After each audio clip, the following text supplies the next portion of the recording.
Leviticus 5.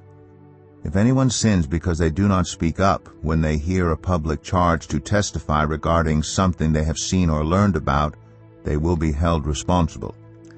If anyone becomes aware that they are guilty, if they unwittingly touch anything ceremonially unclean, whether the carcass of an unclean animal, wild or domestic, or of any unclean creature that moves along the ground, and they are unaware that they have become unclean, but then they come to realize their guilt, or if they touch human uncleanness, anything that would make them unclean, even though they are unaware of it, but then they learn of it and realize their guilt, or if anyone thoughtlessly takes an oath to do anything, whether good or evil, in any matter one might carelessly swear about, even though they are unaware of it, but then they learn of it and realize their guilt. When anyone becomes aware that they are guilty in any of these matters, they must confess in what way they have sinned.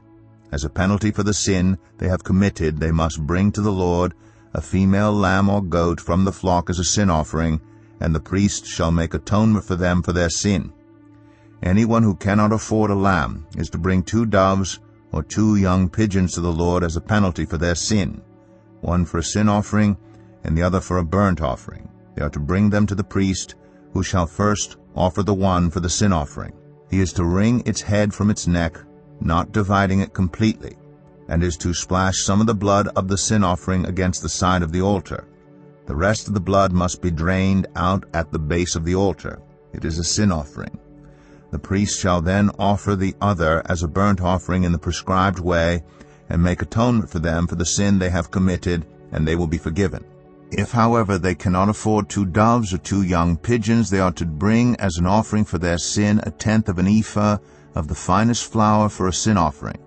They must not put olive oil or incense on it, because it is a sin offering. They are to bring it to the priest, who shall take a handful of it as a memorial portion and burn it on the altar on top of the food offerings presented to the Lord. It is a sin offering. In this way the priest will make atonement for them for any of these sins they have committed, and they will be forgiven. The rest of the offering will belong to the priest, as in the case of the grain offering. The Lord said to Moses, "When anyone is unfaithful to the Lord by sinning unintentionally in regard to any of the Lord's holy things, they are to bring to the Lord as a penalty a ram from the flock, one without defect, and of the proper value in silver, according to the sanctuary shekel. It is a guilt offering.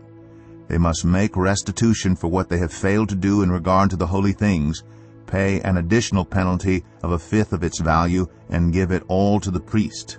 The priest will make atonement for them with the ram as a guilt offering, and they will be forgiven. If anyone sins and does what is forbidden in any of the Lord's commands, even though they do not know it, they are guilty and will be held responsible. They are to bring to the priest as a guilt offering a ram from the flock, one without defect, and of the proper value. In this way the priest will make atonement for them for the wrong they have committed unintentionally, and they will be forgiven. It is a guilt offering. They have been guilty of wrongdoing against the Lord.